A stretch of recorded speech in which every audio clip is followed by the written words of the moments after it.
A warm virtual welcome to our host this evening, Nduka Otiono.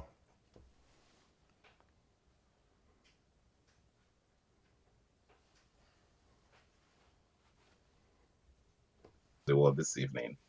It's certainly my pleasure to be the host for this evening with a very exciting writer that also has produced a spectacular book that I found myself, so connected with in different ways. And I hope that we can explore that. For the evening, I'm going to begin by introducing our guest writer, and then I'll move on with some questions. And I hope that we'll have time at the end to have him read. As much as possible, I want to create that kind of warmth that will be missing from a virtual presentation. So I hope that it's going to be lively. I have taken on questions or ideas that will make it less formal, and then we can deal with some of the topical issues that he actually deals with in this beautiful book. So Kamal Al-Solaylee is the author of the bestseller Intolerable, a Memoir of Extremes, which won the 2013 Toronto Book Award and the finalist for the CBC's Canada Reads and the Hilary Weston Writers Trust Prize for Nonfiction. His second book, Brown, What Being Brown in the World Today Means to Everyone, won the Shaughnessy Cohen Prize for Political Writing and was finalist for the Governor General's Literary Awards for Nonfiction. He is a two-time nominee for the National Magazine Awards, winning a gold medal in 2019 for columns. He holds a PhD in English and is the director of the School of Journalism, Writing, and Media at the University of British Columbia in Vancouver. And that's as of September 1, 2021. Prior to his recent appointment at UBC, Al-Solaylee was a professor at the Ryerson University School of Journalism and worked at the Globe and Mail as an editor for a report on business, as well as a theater critic. And I found this featuring in the book. Return, why we go back to where we come from. Why we go back to where we come from. I think it's very important to pay attention to that. Why we go back to where we come from. In is his third book, remarkably published within the past 7 years. I don't know how he's done it. And I dare to prophesy that the book's journey to winning more laurels for the writer begins with this evening's conversation as part of the 2021 edition of the Ottawa International Writers Festival, one of Canada's foremost literary festivals. This book has been described as drawing on extensive reporting from around the world and astute political analysis to illuminate a personal quest. Here, the author, and I quote, yearns to return to his homeland of Yemen, now racked by war, starvation, and daily violence, to reconnect with his family. Yemen, as well as Egypt, another childhood home, called to him, even though he ran away from them in his youth and found peace and prosperity on the calm shores of Toronto. End of quote. The book has also been described, under the quote, as a chronicle of love and loss, of global reach and personal desires. End of quote, which, quote, sets the narrative of going home against geopolitical forces that are likely to shape the rest of this century and beyond. It's a book for anyone who has ever wondered what it will be like to return to their roots. And I am interested in that idea of return to the roots. And I'd say that when I read this book, because I kept thinking about the song Odyssey, going back to my roots. I don't know, some of you may be familiar with that. That was like a soundtrack I was hearing, going back to my roots. And, so it's so critical. And I'm delighted to be the host for this evening's conversation with our guest writer, Kamal Al-Solaylee. Welcome all. And then it's nice to meet you formally and see your face to the book, Kamal. Thank you. Thank you. Yes. Thank you, Nduka. Thank you for this wonderful introduction, and thank you for the Ottawa Writers Festival for inviting me to be part of it. I'm looking forward to our chat, so take it away. Yes. Yeah, thanks. So we'll try and make it a bit less formal as much as possible. So let's begin. Kamal, you see yourself as a hybrid whose academic background is in English literature, practice is in journalism, and creative focus is literary nonfiction. You have also been quoted as declaring, I've had to adapt my writing from an academic to a general audience and back to an academic readership over the years. I continue to straddle both. This is my way of saying that journalism, writing, and the media have shaped my career. End of quote. The question is, in what ways have these triangular professional engagements shaped your choice of subject matter and the writing of Return, while we go back to where we come from? Well, I think the journalist in me is very strong, and it is at the heart of probably everything I do. So it has been I've been working as a journalist for almost 24 years now. First as a freelancer, and then as a staff writer, and now as a professor of journalism. So there's a core, which is journalism, which also means being able to report, to talk to people, to get stories, to tell stories in as engaging a way as possible. But I'm also an academic in the sense of that I've been trained as one. As you mentioned, I have a PhD in English, and I've been trained to dig deep, to go into secondary material, secondary sources, and look at them and examine what's out there. So I think my training as an academic has been very helpful to me as a writer in general, but also particularly as a journalist. And when I think of hybrid, I think of someone who can actually someone who knows his way around academic studies and peer-reviewed articles, kind of going through them and finding out the information that I need in order to distill that in an accessible style and integrate that into the kind of work I do, which is very much reporting based, and to some extent also literary, in the sense of using the conventions of literary nonfiction to do more than just reporting. What I'm trying to do is tell stories, and obviously at the heart of all of the stories I tell is my own personal story of longing to go back to where I come from. So this is where the academic, the journalist, the kind of the creative writer, all sort of get together, and they jostle, and they jockey for place, and then ends up being in the work. However it ends up. And I will also add that the theater critic in me is still there somewhere. So I was a theater critic for about 10 years. So I have an eye for drama, and have eye for stories that are, that might lend themselves to dramatic rendition better than others, and I tend to gravitate towards those. So when I travel and interview a lot of people, I interview more people than I need, and then distill them to the ones that I feel have some intrinsic drama or a sense of conflict. I like the way you have framed, the choices you make as a writer, and especially dealing with nonfiction. But that being because I also have a similar trajectory, a similar background, having worked as a journalist, an academic, and as a creative writer myself, writing poetry and fiction. And so what resonates for me, reading this book and in these opening comments you've made is the question of craft. How do you sew together these fabrics of life into creative nonfiction? You've talked about drama and, the kind of choices you make. But your book, and this is something that I find really, really fascinating. Your book is part narrative, part memoir, part travelogue, part critical studies, and part historical and journalistic documentation, that is similar to features writing, such as the opening passage of the book, which has been called by the Walrus magazine, that was published online on September 7, 2021. So in terms of craft, which of these threads or subgenres do you find most important towards producing a book of nonfiction such as Return? I will have to do a cop-out and say it's a combination of all.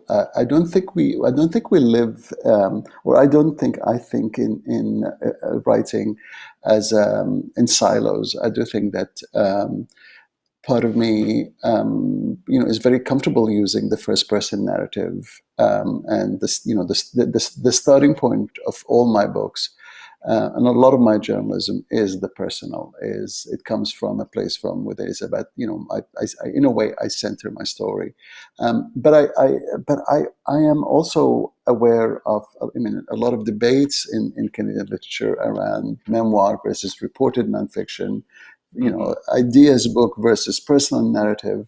And what I'm trying to sort of suggest is, again, the word that you selected from hybrid. What I'm trying to do is writing beyond genre, within the realm of nonfiction, is writing that is both personal, deeply personal. I mean, perhaps more so in this book than in Brown, my second book, that is animated by my personal desire. Every person I interviewed, every person I spoke to, I was seeing them from my own, sort of through my own sense of longing for my own homeland. Mm-hmm. But I also wanted a book that looks at this idea of return within migration studies. So I have to sort of immerse myself in migration studies and find out why return is not studied as widely as outward migration, and sort of try to do some digging, try to do some, see what's out there, what has been written. And that is part and parcel of writing nonfiction in general. But I'm not saying that that's what you're saying, but I'm also I'm aware of a certain division in Canadian nonfiction that is sort of emerging, of memoir versus reported nonfiction. And I say, like, let everyone do what they want, but also let me do it the way I want to do it, which is threads of memoir, but they're sort of lifted by heavy research and on the ground report. I never do reporting on Zoom or on the phone. I do some of the pre-interviews that way. But I actually travel to the destination, and I try to spend as much time as I can spare and or afford, which, money becomes a big issue when you do a global book like this. Mm-hmm. Yeah, the book has a lot of details, that shows how much informed it is by research, and the travels Right. and the keen observation. Some of the ideas, the dominant idea about return, which you sketch in this book, or rather, which you actually track, beginning by acknowledging that there is an ongoing, genre of return narratives, going on, and that you wanted to contribute to it. There's a certain Yeah. sense of modesty of recognizing that. What was it about these return stories, that became so overpowering for you to lend your voice to it? Oh, that is a very good and tough questions. I think I was attracted to people who mostly, I mean, not all returns. Some returns are forced on people, as you know from reading the Jamaica chapter, in terms of repatriation or being expelled and deportations. But the majority of returns in my book are of those people who uprooted themselves and changed their life or turned their life around after 30, 40, 50 years in North America or in Europe, and returned to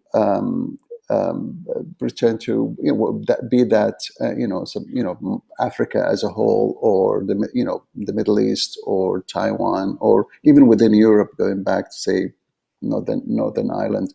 And I admire people who can rewrite their life stories. They basically chose to defy the narrative that when immigration is outward, and it is usually from developing to developed countries, and there's a lot of material comfort that comes from moving, particularly when I'm talking about moving to the West, to Western economies, and these people just said, that's not good enough for us anymore. Like, we want to go back. Our connection with our homeland is so intimate and so deeply rooted that they've rejected a lot of the narratives around that may revolve around material comfort or better standard of living, and instead chose something that is harder to quantify as a homeland connection, being closer to the motherland, being closer to the land of your ancestors.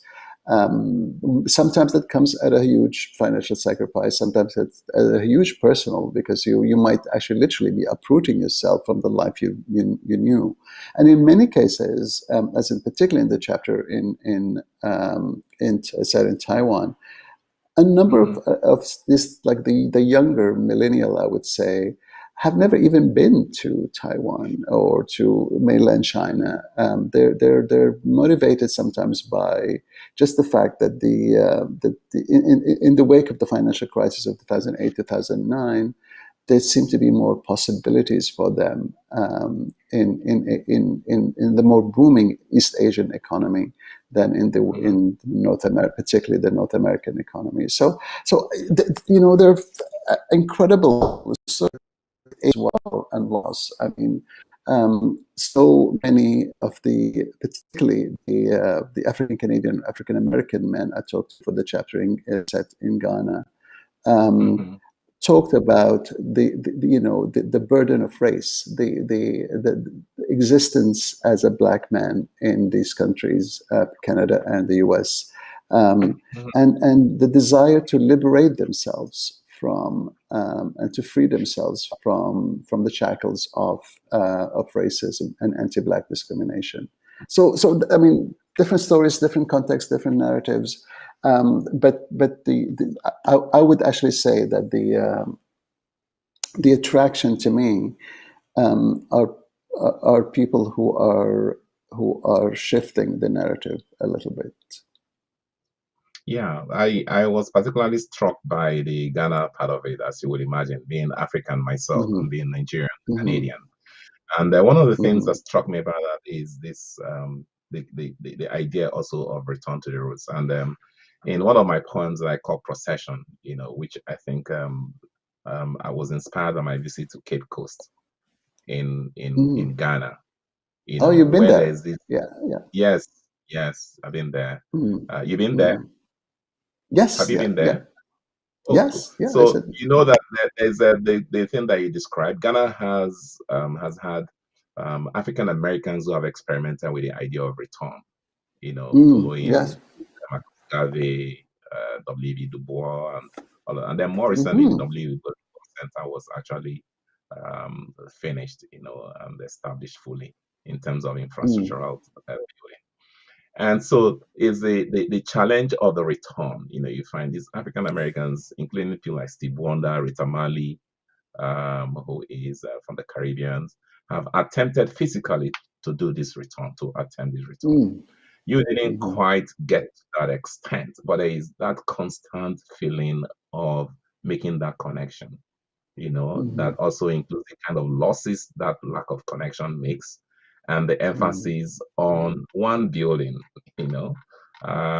which is the family home, the theme of home and exile, and then talking about the mountain house in Aden. So, but the point I make is how realistic, from your own point of view and experience, as you articulate these various, in the book, is the idea of the return. How realistic is the idea of the return? Like in general terms, or in general, yes, in general. But I don't mind you also using any specific examples from the different sites and countries that you used. As case studies. I mean, it's how realistic it is. It really depends. I do think return can also be a sign of privilege, because I mean, those who can choose to return and change their lives and move continents and start over, always have an element of some kind of choice or some kind of material. I don't want to say comfort, but some kind of material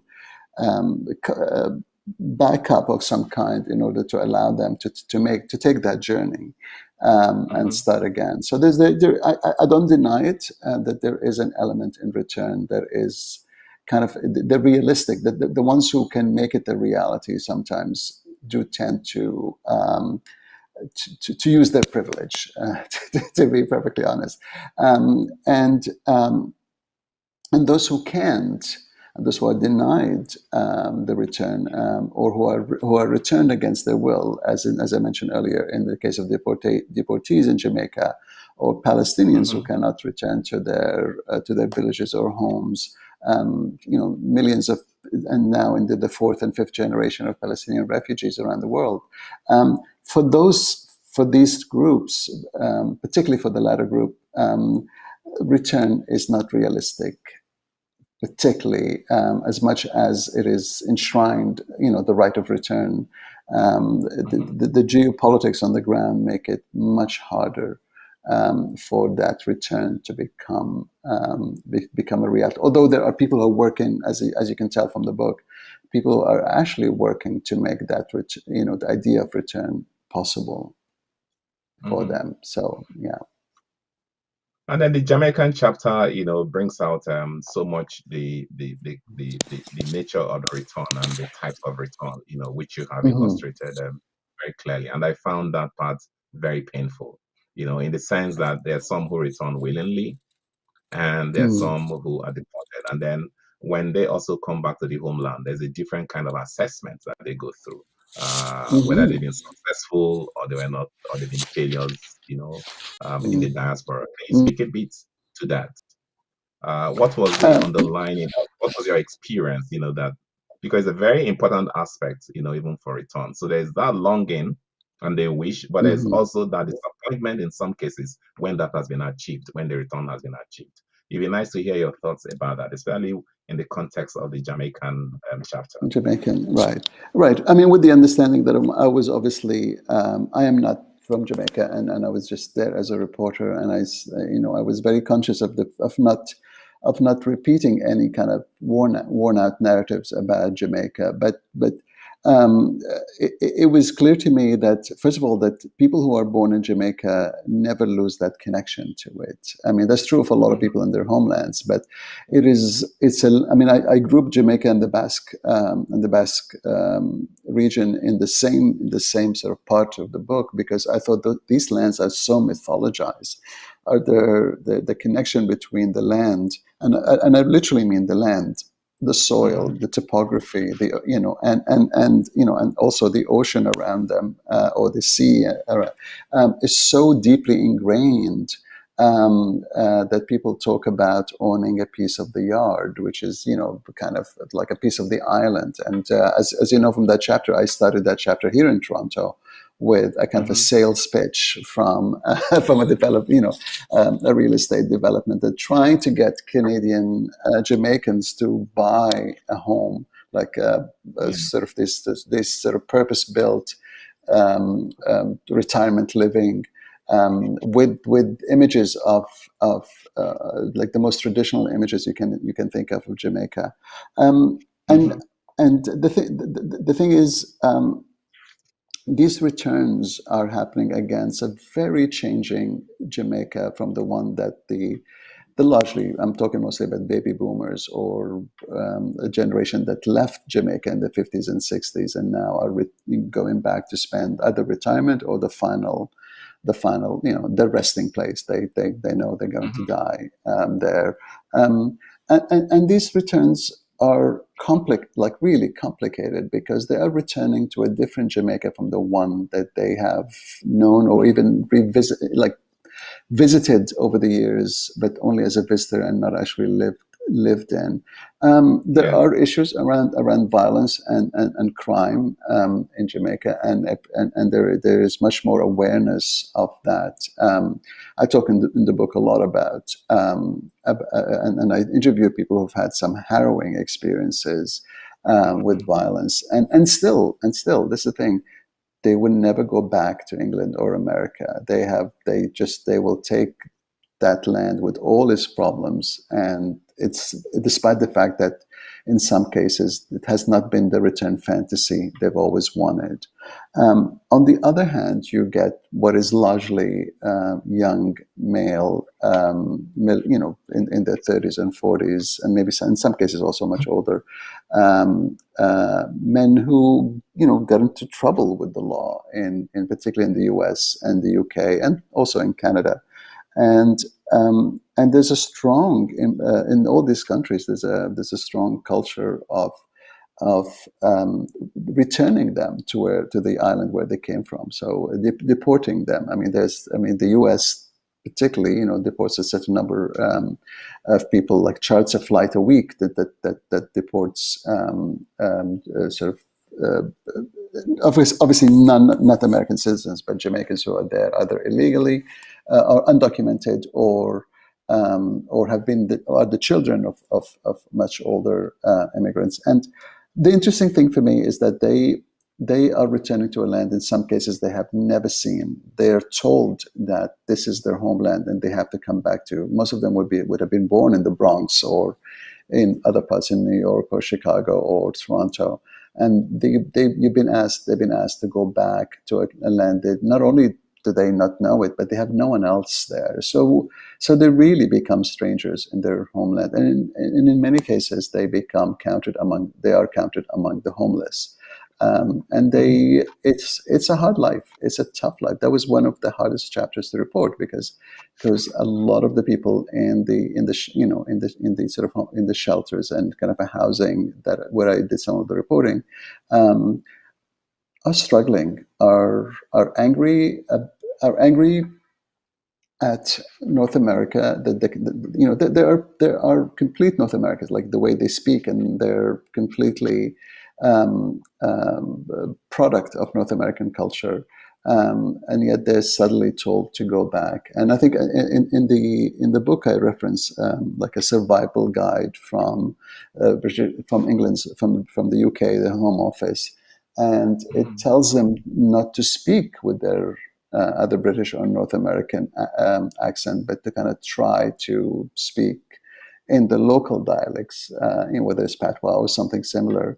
And it becomes almost like having to prove that you belong to the land by putting on this vocal performance of speaking like a local, when you're not. You are not a local. I mean, you maybe share the skin color, you maybe share the heritage, but you are not a local, and yet for your own survival, you have to pretend to be a local. So, I mean, these are some of the stories in Jamaica that I thought made Jamaica such an essential stop for me in reporting this book. Yeah, and I also like to note that there had been an early novel, by Sam Selvon, The Lonely Londoners, which also Right. deals with the experience of exiles from the Caribbean, having to navigate these new places, the new world in which they live. And in the context of the rise of nationalism, you just brought out an interesting point that has been staring some of us in the face, where people are walking in the street and they're asked to go back home. Go back to your home. Asian Americans have been part of that. And then also, if you're a person of color, you probably would have experienced that when somebody tells you in the street, go back to your home, without understanding how complicated the idea of home has become. How do we deal with this complicated idea of home in the context of the rise of nationalism? How does one explain it, besides the importance of the kind of book that you have written? Right. Well, again, Nduka, thank you, thank you for asking all these difficult questions. Listen, the background of the book is the rise of nationalism and far right in North America. I mean, the background of the book really is Brexit and Trump. I mean, the book would not was born out of that summer of 2016, summer and fall of 2016, and that's when I had the idea for the book. And go back to where you come from. It's become big, like one of the things that sort of tipped the scales into the Leave campaign in the UK for Brexit, and obviously laid the ground for the white nationalist movement that gave fuel to Trump's campaign and then eventual election. I think there are two things here. I was trying to reclaim the phrase of "go back to where you come from," from take it back, take it away from racist white nationalist chant into a great and noble endeavor that many people take on with pride.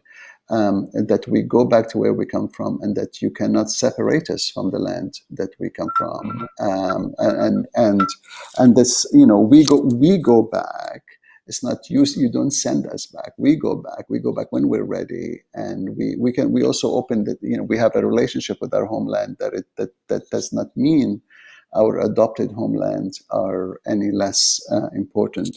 I think what I found here, and I've said it in another context, is that the relationship to the adopted homeland, and that sort of happens across race. So it's important for me that this is not necessarily a book about race, because there's the Basque chapter and the Northern Ireland chapter are so central to my thesis. Is that this transcends just developing world syndrome, and that the adopted homeland will always be respected and admired and maybe even loved.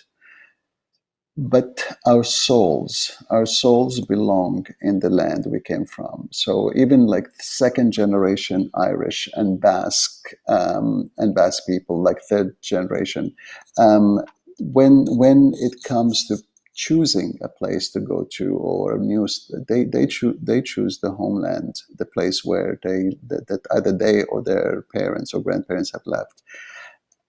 You can have like this. I say this, for example, about Canada, and I'm going to personalize it. Canada and me. I'm a model Canadian citizen. I like to think. I've done everything right. I arrived here as a landed immigrant from the UK in 1996. I worked my way through journalism. I worked really hard. I've never missed a single, election to vote in, and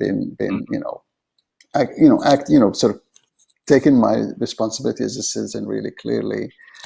But my soul is with my family. My heart is with my family, and despite the complicated relationship I have with them, and my soul belongs in Aden, the land where I was born, and the land that I left when I was 3 years old, and only returned to briefly as a visitor in my 20s. This is the book begins with the question, where do you want to be buried? And this is where I want to be buried. This is like, you can have, I love you, Canada. Speaking of the nation capital, you're calling from the nation capital, and I love Ottawa. I've been here in Vancouver for over a month now, and I've missed Toronto. I really realize it really is also my home. But my soul and my heart and soul perhaps are somewhere else. In fact, I found the first line of this book totally arresting, because it jumped at me in the context of something that happened recently. So a childhood friend of mine. Yeah, go ahead. Where do you want to be buried? No, tell me about this story. Tell me what happened. Yes. So when I opened this book and I just saw, where do you want to be buried? For some people who might not understand the cultural and the political significance of burial, that is raised in this question, it's so easy to just gloss over it and just keep moving. But within the African context, for example, it means a lot where somebody is buried. In terms of homeland, because there's an African culture that requires somebody's roots to be planted, the navel, cut off, and the umbilical cord, right, planted in the soil to say, this is where I am from. It's like you're going to sprout there. You're planting like a seed. So when children in traditional Africa, when children are born, the umbilical cord is buried in the soil, in the ground. And so when I encountered, it hit me in the context of a recent experience of a childhood friend who died in Nigeria. and whose remains were transported to the United States for burial.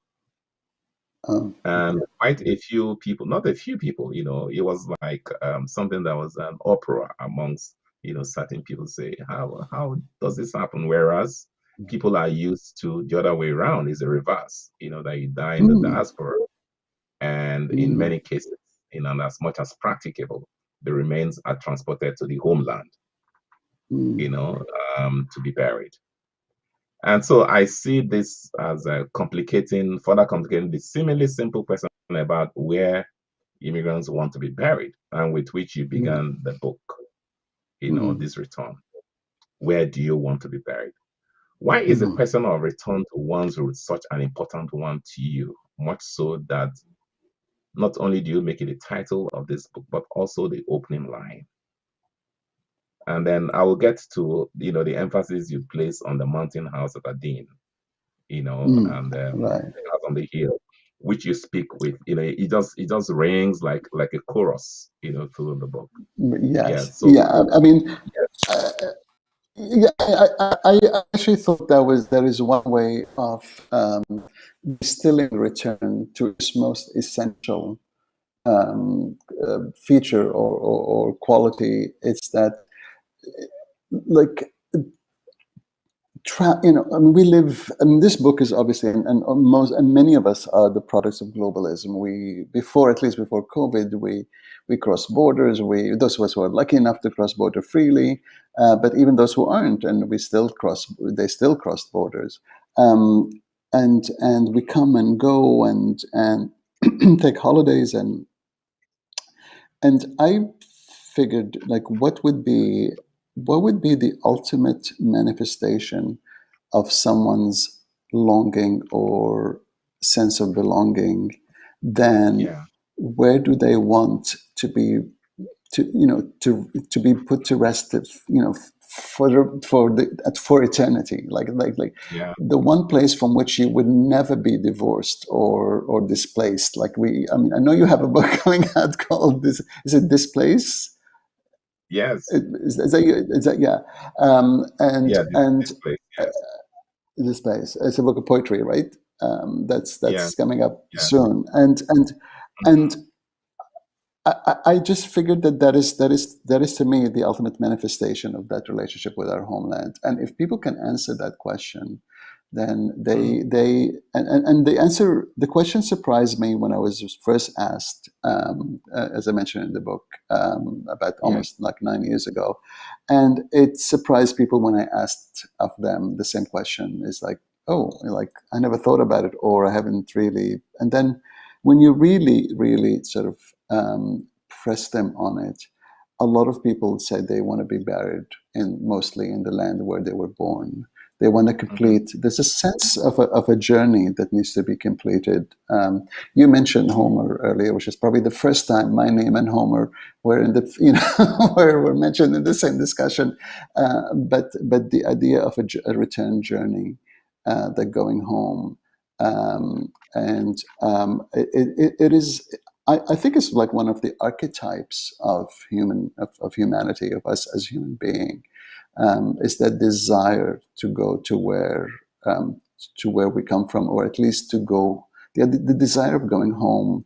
Listen, I traveled a mhm, lot for this book, and there was nothing comparable to that sense of the plane landing back in Toronto, mhm, and me taking, the cab back to my apartment in Midtown Toronto, and opening the door to my apartment and saying, I'm home. Um, like, it really depends on what everyone calls home as well, but that sense of home, um, it's much bigger than us. Like, it actually, I say in the book, it's like it's the homeland that has been calling the shots all along. It's like, we think we buy the tickets and hop on a plane or on a boat and go somewhere, but it's the homeland that has been kind of making that call and calling you back. In some cases, people heed the call, as it particularly in the Basque and Northern Ireland, and in sub-Saharan Africa, in Africa at large. People have been heeding the call for centuries. And this is part of,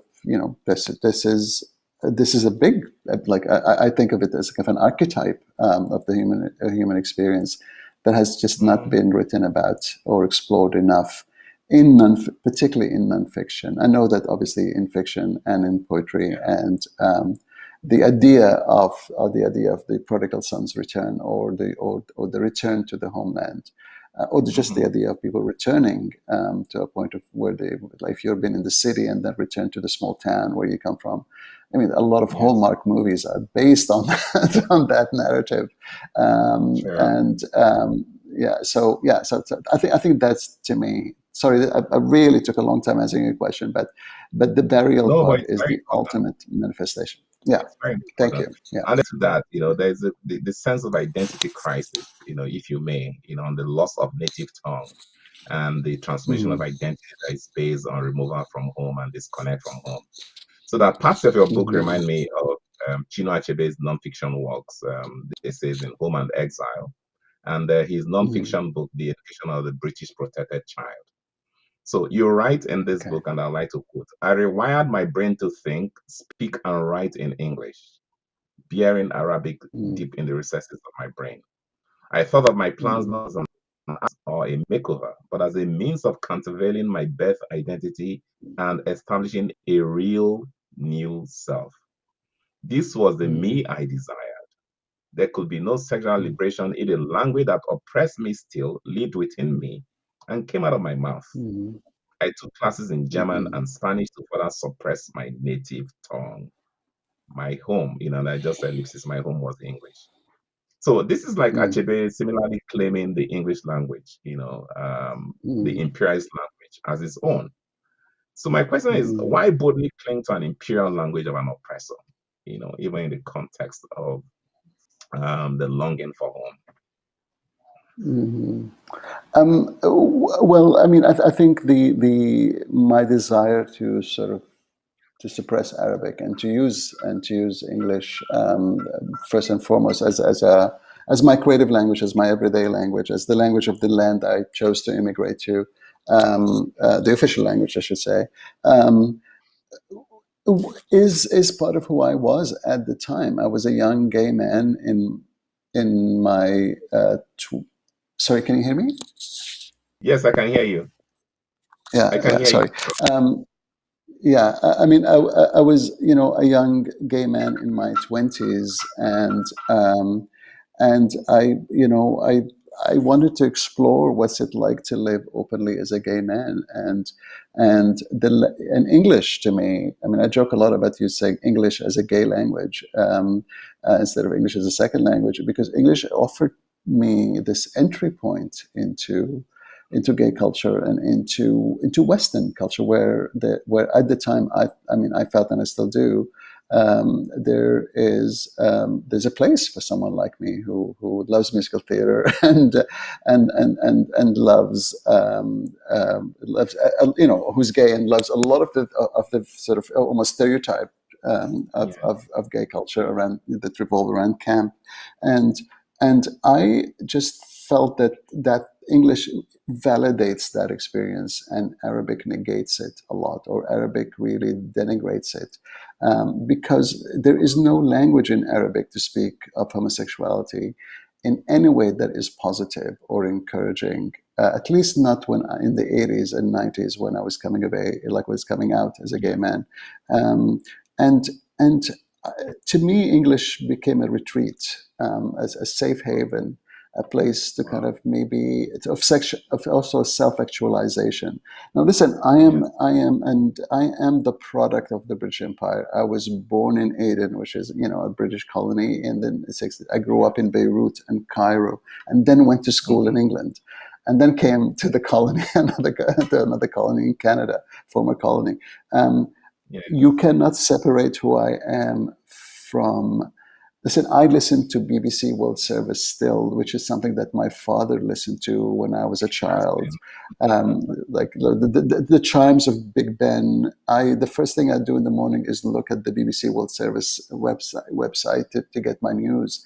I am a product of imperialism, and my desire to sort of, in the book, I'll talk a lot about reclaiming Arabic, something that that has a trophy. And this well-known condition called first language attrition, as some way of balancing that process a little bit, as some way of reclaiming.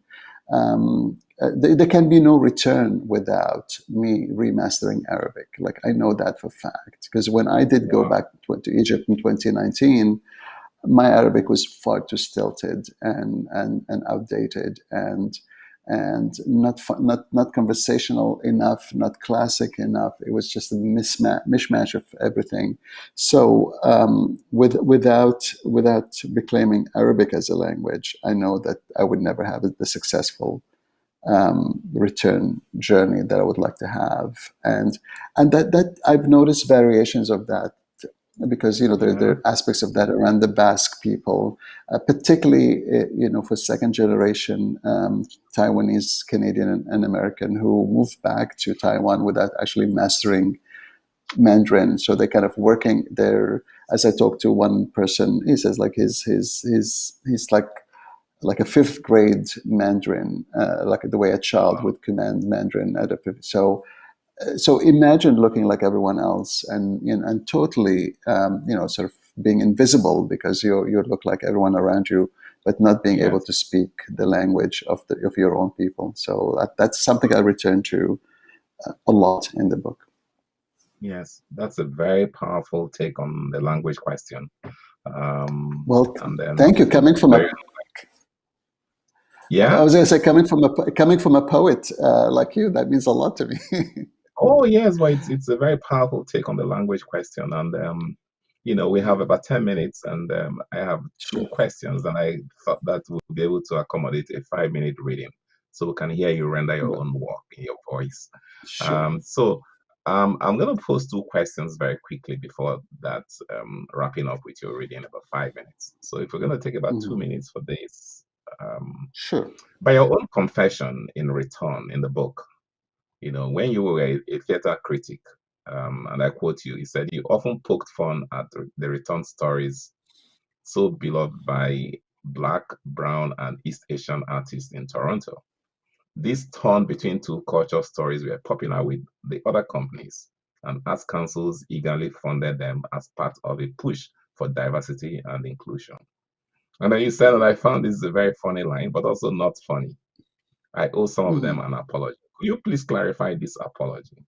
Even if I know that you talk about it a bit in the book. I knew you're gonna come in. I knew somebody somewhere will that line will come and bite me on the back someday. And sure enough, live on the Ottawa Writers Festival. Yes, I mean when I was a theater critic, there were a lot of multicultural productions. We're talking about the 90s here, like the 90s and early 2000s, of the sort of the immigrant who does not fit in Western culture, but does not really get along with their parents, like the second generation immigrant.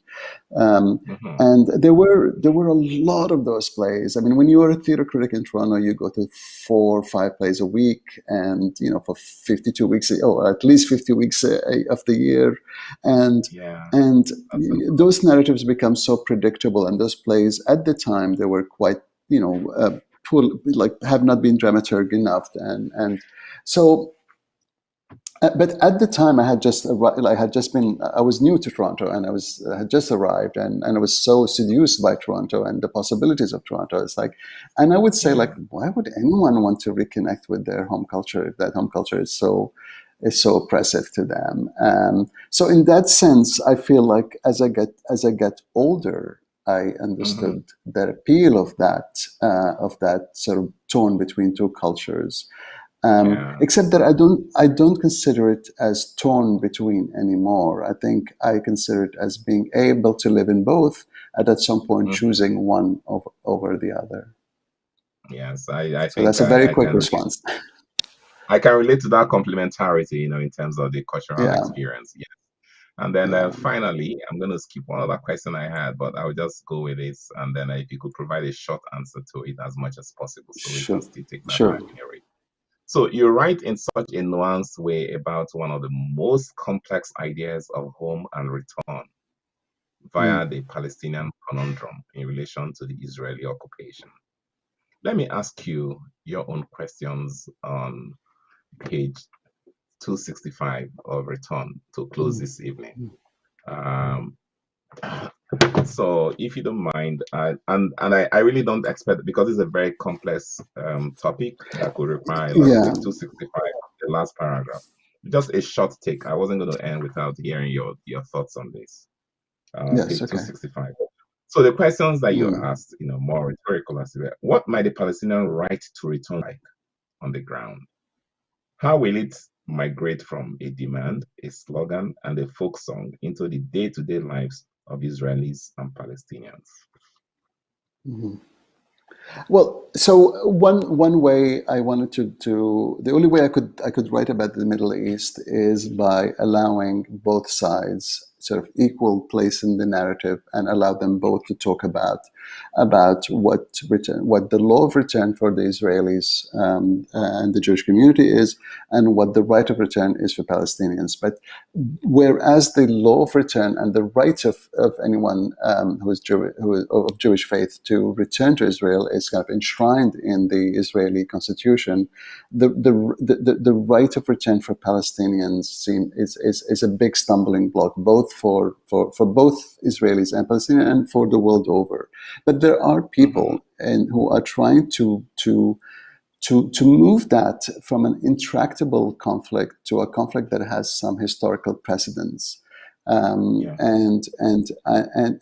this section of the chapter that you picked is actually set at a place called Bedil, which is Arabic for alternative resource center in Bethlehem, and it is it's a center that just tries to say, what would this right of return look like? What does that mean for Israelis who have been there for 70 or more years, or depends how far back you want to go, and what, like, on a practical level, what are the steps that, if you want this conflict to be resolved with giving both sides a chance to survive and live next to each other, both sort of the hard lines from both sides have to kind of meet in the middle and understand that the right of return for Palestinian is actually, there are historical precedents for it, but maybe not the totalitarianism.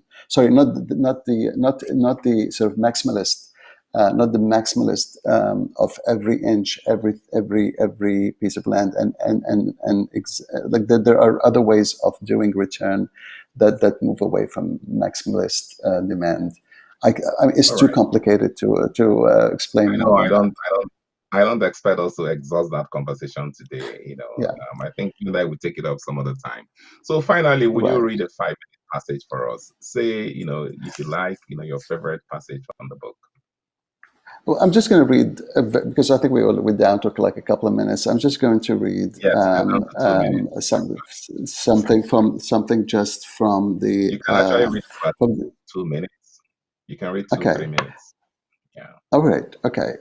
So I'm gonna just read from the beginning, the language of home.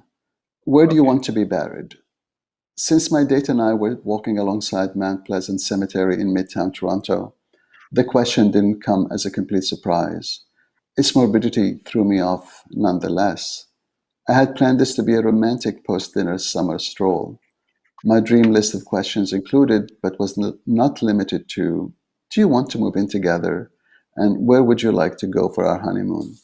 He and I had just braved the crowds at a nearby ice cream shop and devoured double servings of pistachio and chocolate gelato in a scene worthy of a rom-com. Toronto, I replied. Although I was born in Yemen, raised in Lebanon and Egypt, and educated in England, I had come to see Toronto and Canada as my homeland. I reveled in the kindness the city had shown me and the career opportunities it had afforded me. I dedicated my first book to it for giving me what I been looking for a home. In my second, I called it my sanctuary, a good place to be brown. I wanted to be buried in Sana'a next to my grandparents, countered my date, who was born near Detroit to a Yemeni family and had spent most of his adult life in the United States. I remember thinking how fortunate I was to claim a dot on the world map as mine, one place for my body to play, love, work, grow old, and when the time came, be put to rest. My date's word suggested an inner turmoil, an unbelonging from which I was immune. That exchange took place in August 2012. If I were asked the same question today, almost a decade later, I wouldn't know how to respond. I suspect I wouldn't be as definitive about Toronto as I once was. My date's remark, which seemed irrational and troubling then, strikes me now as reasonable and in a way prescient. Our relationship has ended, but the question lingers. Where do you want to be buried? And the question continues to recoquette, across the world. Where do we want to be buried? I think that's a big question that we're going to leave hanging in the air for each and every one of our listeners today, to hold on their own, depend on their preferences. Again, I want to thank you for being part of this event, for answering these questions. It's been an exciting time for me. A lot of learning and conversations around home, exile, and belonging. And then I want to thank the organizers of the festival, for giving you and I this platform for this exchange. Thank you very much. And then to our viewers who have joined us from different places, have a wonderful day. Thank you all. Thank you. Thank you, Nduka. That was a pleasure. Thank you. Same here.